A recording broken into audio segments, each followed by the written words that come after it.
High! আম মাখা খেতে তোমাদের কেমন লাগে? আমার তো ভীষণই ভালো লাগে। সেজন্য আজকে আমরা গাছ থেকে আম পেড়ে নিয়েছি ৩ জন মিলে।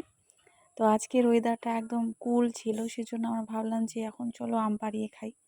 সেজন্য আমরা এখানে কটা আম পেড়ে নিয়েছি। বেশি বড় হয়নি। যেহেতু আমাদের আর কি খেতে ইচ্ছে করছে সেজন্য ওগুলাই আম পেড়িয়ে কেটে ধুয়ে পরিষ্কার করে পাতলা করে কেটে এখানে ছানা করে নেব। এখানে দিয়ে দিব কাঁচা লঙ্কা কুচি করে, তারপরে একটু সামান্য পরিমাণে লবণ, তারপরে এটাকে মিক্স করে নেব। আর এখন যেহেতু আমের সিজন চলে আসে সেজন্য এখন থেকে আমরা স্টার্ট করে দিয়েছি। তোমরা খাও কি না সেটাও জানাবে। আর এটা হলো এরকম একটা জিনিস মুখরোচক যেটা দেখলেই খেতে ইচ্ছে করে, জিভে জল চলে আসে। তোমাদের আছে কি না সেটাই বলবে। তো এই যে দেখো হয়ে গেছে, বুনু এখানে আম মাখা হয়ে গেল। এখানে আরও অনেক কিছু দিব। তারপরে এখানে দিয়ে দেবো এই যে গন্ধরাজ লেবুর পাতা।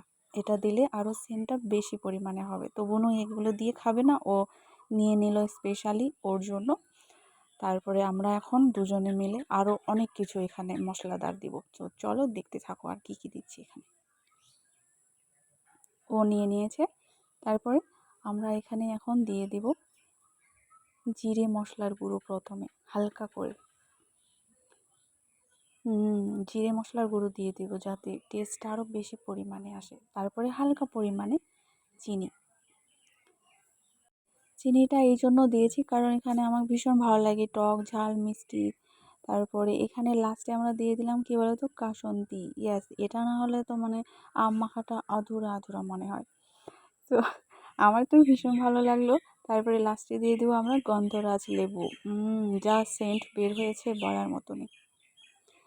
হয়ে গেছে আমাদের আম মাখা। এখন আমরা একদম আরামসে বসে খাবো। তো তোমরা কে কে পছন্দ করো আম মাখা নিশ্চয়ই কমেন্টে জানাবে।